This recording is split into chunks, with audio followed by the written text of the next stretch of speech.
जिहाद और क़िताल वाली आयतें जो हैं इनके बाद हज का जिक्र शुरू हो रहा है। अल्लाह फरमाता है आयत नंबर 196 सूरह बकरा की, व अतिम्मुल हज्ज वल उम्रता लिल्लाह, और तुम हज और उम्रा को पूरा करो अल्लाह के लिए।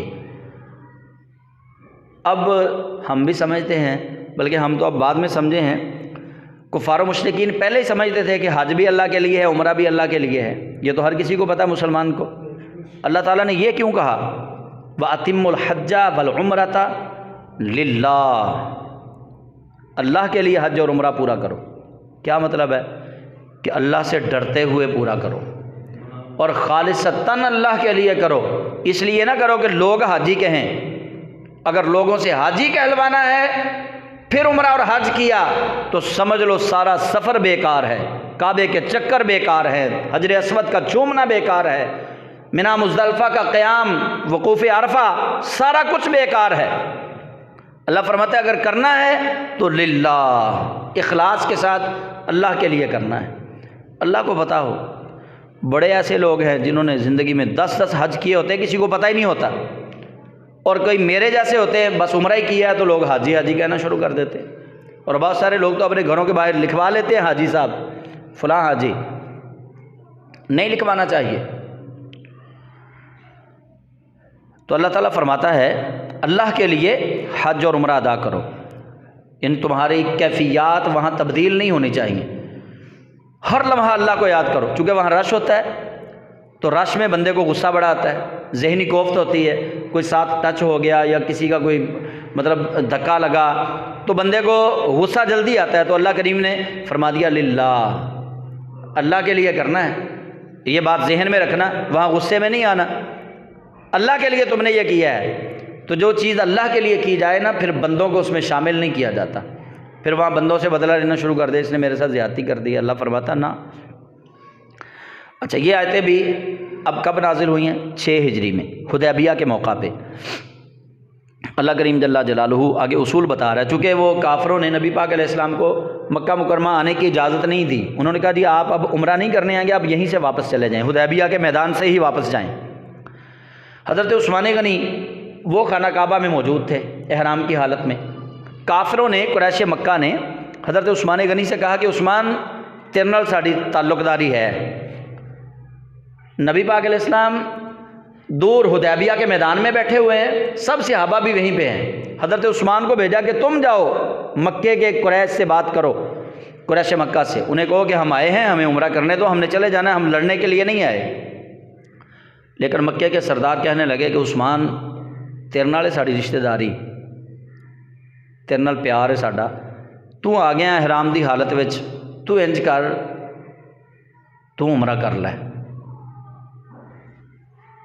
हरमे काबा में हज़रत उस्मान गनी, अब देखिए हरमे काबा में हज़रत उस्मान गनी काबे के सामने खड़े हैं, काबे के पास हैं, एहराम की हालत में हैं, उम्रा करने के लिए आए हैं, तवाफ वाजिब है वहाँ पे। लेकिन नबी पाक अलैहिस्सलाम अभी पीछे बैठे हैं, हुजूर सैयद आलम उम्रा करने के लिए आए नहीं, हुदैबिया के मैदान में हैं। हज़रत उस्मान को सफ़ीर बना के भेजा। हज़रत उस्मान कहते हैं कि नहीं, हम सबको उम्रा करने दो। वो कहते नहीं उस्मान, बाकियों को नहीं, तुम कर लो। तो हज़रत उस्मान गनी कहते हैं कि फिर ऐसा उम्रा तो मैं नहीं करूँगा। इबादत, और वो भी महबूब खुदा के अलावा, जब तक मेरा महबूब नहीं ना कर लेता उम्रा, मैंने नहीं करना उम्रा।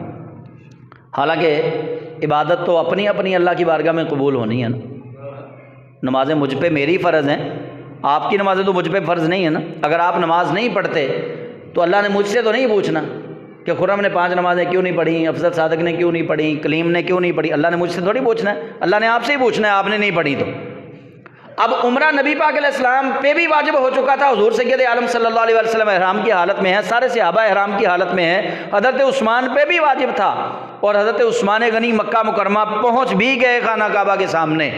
लेकिन कहते हैं कि नहीं, ऐसे नहीं मैंने करना, जब तक मेरे महबूब को तुम इजाज़त नहीं ना देते तब तक उस्मान गनी भी खाना काबा का न तवाफ़ करेगा, न हजर अस्वद का बोसा लेगा, न सफ़ा मरवा की साई करेगा। तो ये हुदैबिया का मैदान है। वहाँ पे ये बात नाजिल हुई, व अतिम्मुल हज्जा वल उम्रता लिल्लाह, अल्लाह के लिए हज उम्रा पूरा करो।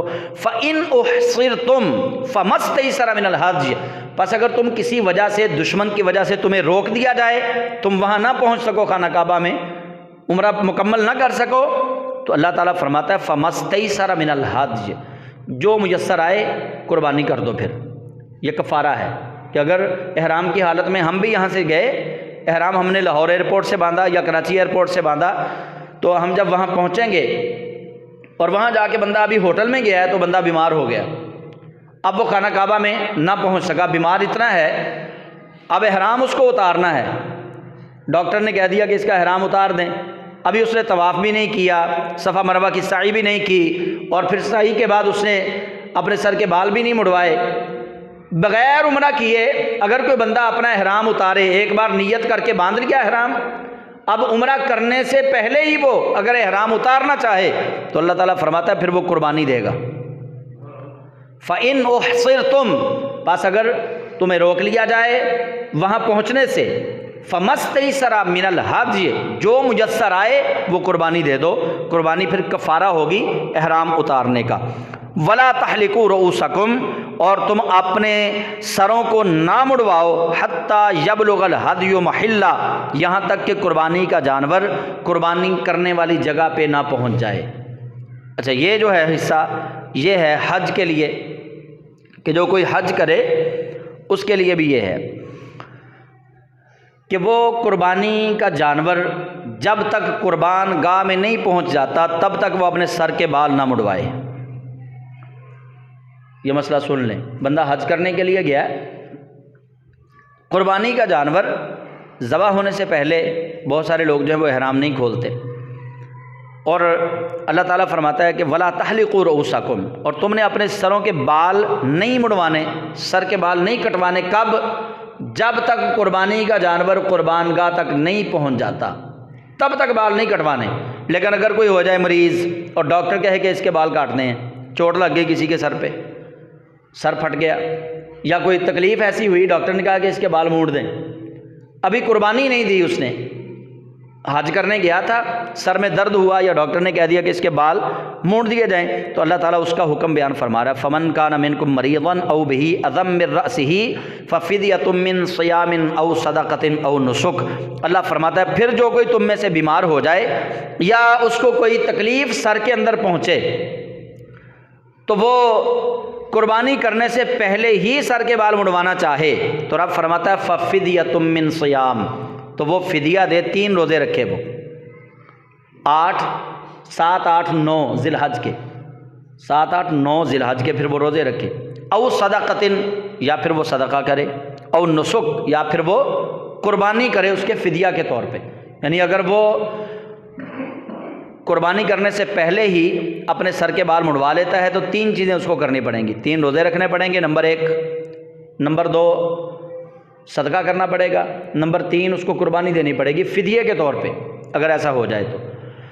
फ़मन तमत्ता बिल उम्रति इलल हज फ़मस्तयसर मिनल हज, नबी करीम सल्लल्लाहु अलैहि वसल्लम को जब उन्होंने रोक दिया ना उम्रा करने से, तो जब अल्लाह के हबीब अलैहिस्सलाम आए तो नबी पाक अलैहिस्सलाम ने एक हज किया है।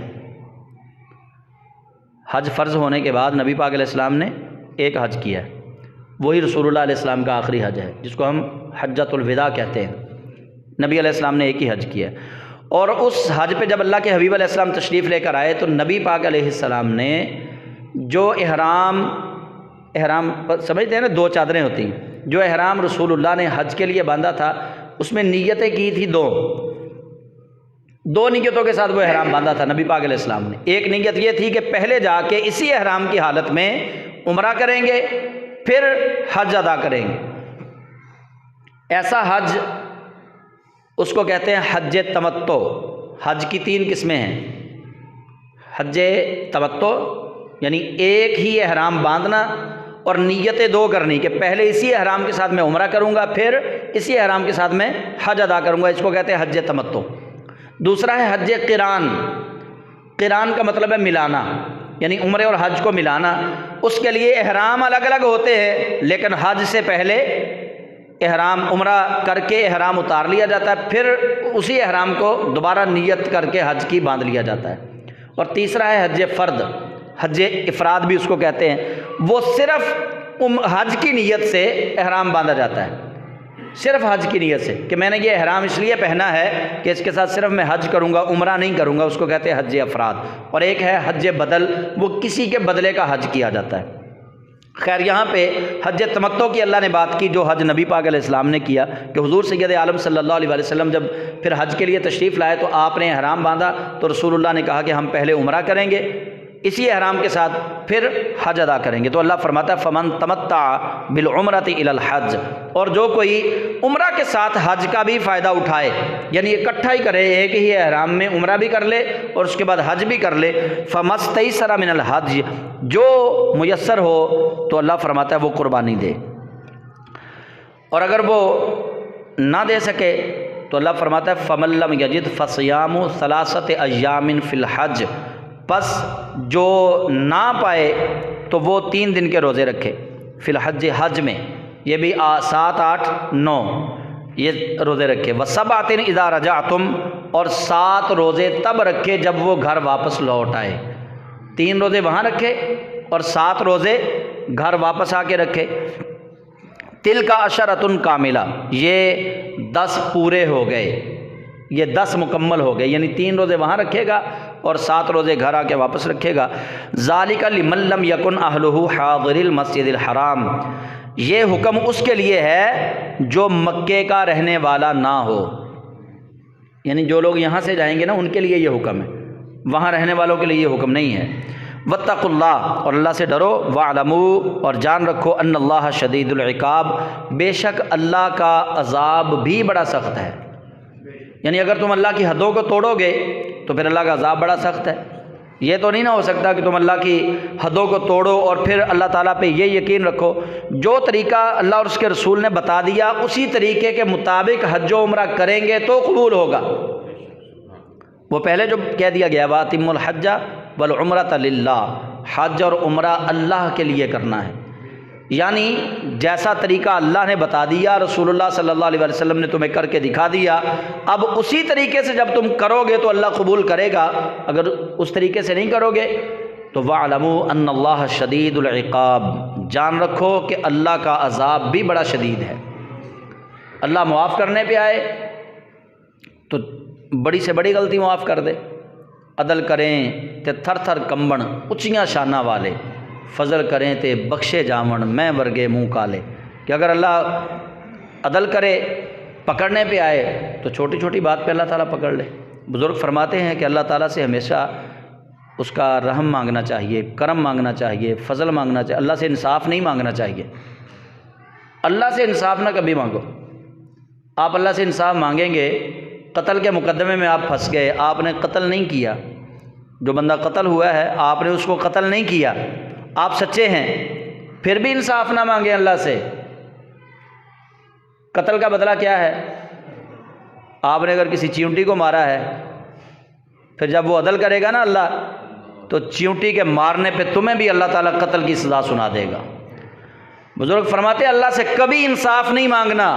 अगर अल्लाह से इंसाफ मांगोगे तो फिर अल्लाह इंसाफ करेगा कि तुम कत्ल के मुकदमे में हो, तुमने बंदे को तो कत्ल नहीं किया, तुमने चींटी मारी थी अपने पाँव तले रौंद के। अल्लाह से इंसाफ मांगोगे फिर अल्लाह तो इंसाफ करेगा, अल्लाह फिर उस चींटी के रौंदे जाने पे भी तुमसे हिसाब लेगा। इसलिए अल्लाह से हमेशा उसका फ़ज़ल मांगो, रहम मांगो, करम मांगो। अल्लाह ताला से कभी इंसाफ की भीख ना मांगो, वो इंसाफ करता है वो इंसाफ।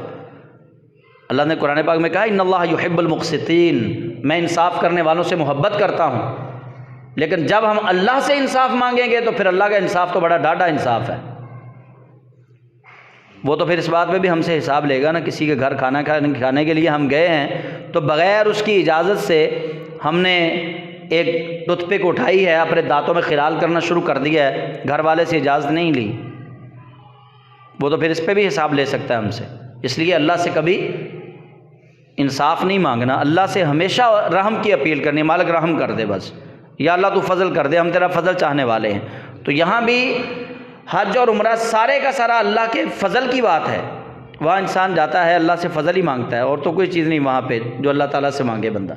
अल्लाह का फ़ज़ल, अल्लाह से रहम, इसी चीज़ की भीख वहाँ पे मांगने के लिए जाता है। तो अल्लाह करीम ने ये मसाइल भी साथ बता दिए कि जो तुम में से जाना चाहे और वो रुक जाए तो उसके लिए क्या हुक्म है, जो तुम में से बाल कटवाना चाहे और अगर वो कुर्बानी से पहले बाल कटवाना चाहता है तो उसके लिए क्या हुक्म है, और अगर कोई कुर्बानी ना दे सके उसके लिए क्या हुक्म है। मतलब सारे अहकामात अल्लाह ताला ने बयान फरमा दिए। बयान फरमा के आखिर पे अल्लाह ने कहा वअलमू अन्नल्लाह शदीदुल इक़ाब, कि बेशक जान लो, बेशक अल्लाह बहुत ज़्यादा शदीद अज़ाब देने वाला भी है।